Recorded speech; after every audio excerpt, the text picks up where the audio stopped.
So Hibbs, you probably did it in motion power, but we didn't call it Hibbs. Okay? So I'm going to come in. I'm going to go right into the dimple.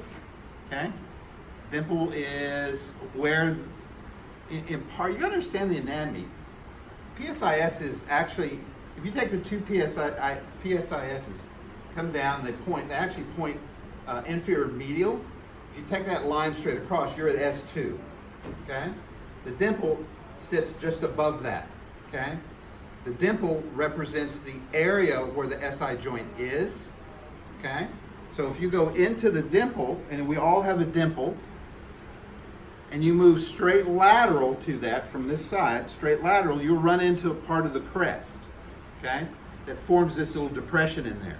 Well, between that and the pad of my finger is on the sacrum, okay, the space in between there, angling out, is the SI joint. So I'm going to monitor any movement within that SI joint by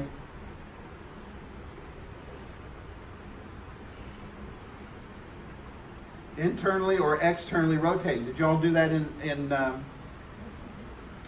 motion power? Do you remember doing that? Mm-hmm. Okay. Except I'm on the wrong side.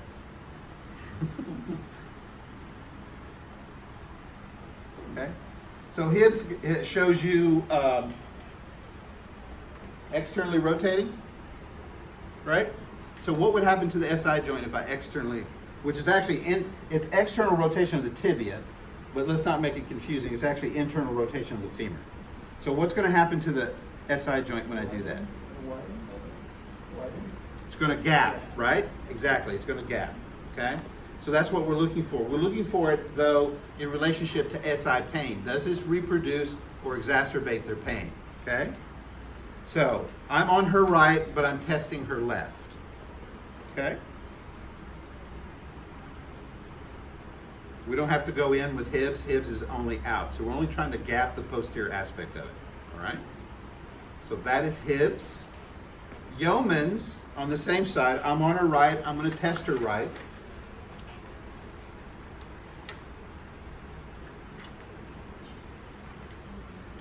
So cradle the calf, find the PSIS, place the calcaneal portion of your hand on the PSIS, and what you're going to do is you're going to hyperextend the femur as you push P to A on the PSIS, okay? And again, you're looking for ipsilateral, same side SI pain reproduction, okay? It's a compromising of the joint. We're actually forcing her right innominate into a nutated position, okay? And the innominate is what? The innominate's made up of what bones? 3 bones. 3 bones, what are they? Pubic, ilium, and the ischium. That's right. Pubic, Okay, so ilium, how many ischium. innominates do you have? 2. 2.